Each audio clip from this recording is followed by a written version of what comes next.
Assalamualaikum warahmatullahi wabarakatuh. Nama saya Muhammad Refi Ariansyah. Saya akan menjelaskan apa itu Schneiderman Egg Golden Rules of Interface Design.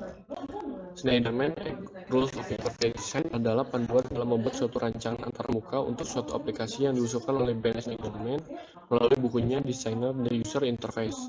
Ben Schneiderman sendiri membuat Egg Golden Rules untuk rancangan aplikasi berbasis web pada desktop device. Golden Rules merupakan aturan mendasar dalam perancangan antarmuka yang masih sangat bisa diaplikasikan baik dalam desktop device ataupun mobile device. Selain itu juga karena untuk aplikasi yang baik sebisa mungkin memiliki rancangan yang serupa antara desktop device dan mobile device, sehingga tidak menyulitkan pengguna dalam mengoperasikan aplikasi tersebut baik dari desktop device ataupun mobile device. Dan yang terakhir adalah antarmuka atau interface, bukan merupakan hal yang berbeda dari UX, namun merupakan bagian dari UX sehingga perancangan antarmuka yang baik akan mendukung UX yang baik juga. Nah, berikut Golden Rules Interface desain dan penjelasannya. Yang pertama ada strict to consistency, ialah urutan tindakan yang konsisten harus diperlukan dalam situasi yang serupa, terminologi identik harus digunakan dalam prompt, menu, dan layar bantuan, dan perintah yang konsisten harus digunakan secara menyeluruh. Yang kedua ada enable frequent user to use shortcut. Seiring dengan meningkatnya frekuensi pengguna, begitu juga keinginan pengguna untuk mengurangi jumlah interaksi dan meningkatkan kecepatan interaksi. Contohnya tombol fungsi, perintah tersembunyi, dan fasilitas makro yang sangat membantu pengguna. Yang ketiga ada informative feedback. Informative feedback tidak harus selalu dengan jawaban dari aplikasi ke user, tetapi dapat berupa perubahan antarmuka. Setiap user melakukan aksi, dengan demikian user paham bahwa aksinya sudah dapat direspon oleh aplikasi.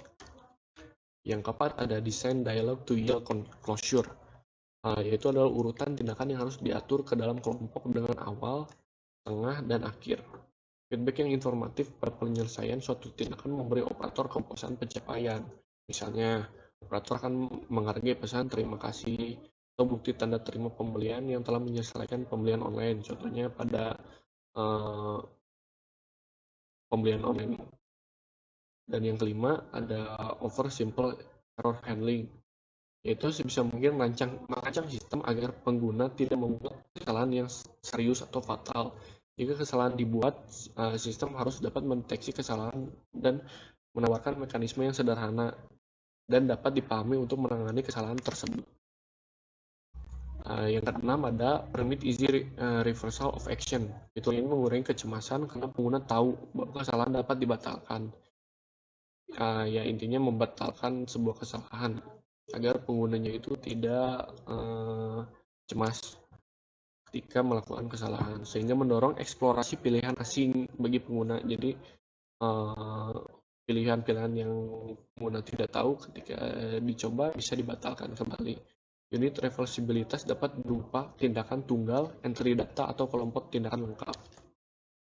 Yang ketujuh ada support internal locus of control. Biarkan pengguna Anda menjadi inisiator tindakan. Berikan pengguna kesan bahwa mereka memegang kendali penuh atas peristiwa yang terjadi di ruang digital dan saat merancang sistem untuk berperilaku seperti yang mereka harapkan. Yang terakhir, yang ke-8 ada short term memory load. Pada poin ini, biasanya orang lebih memusatkan pada desain tata menu dan tombol, tetapi sebenarnya akan lebih efektif jika diterapkan pada proses saat user memberikan input ke sistem. Nah, dengan memberikan poin ini, maka user tidak perlu mengingat data yang harus diinput ke sistem, karena data yang harus diinput sudah disediakan oleh sistem itu sendiri. Misalnya pada online shop, pada itu user memilih barang yang diinginkan, dan dari situ sistem dapat menerima input kode barang yang diinginkan oleh user untuk diproses pada melakukan proses pembayarannya. Jadi itu saja yang bisa saya jelaskan. Terima kasih. Dan wassalamualaikum warahmatullahi wabarakatuh.